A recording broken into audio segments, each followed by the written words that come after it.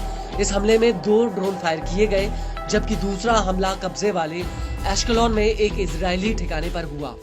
यहाँ पर हूती ने एक ड्रोन अटैक किया है। हूती के मुताबिक शाम होते होते उसने कब्जे वाले तेल अवीव यानी जाफा पर एक ड्रोन हमला किया। इस हमले में भी एक इजरायली टारगेट को निशाना बनाया गया। हूती का कहना है कि उसके ये तीनों हमले सफल रहे हैं।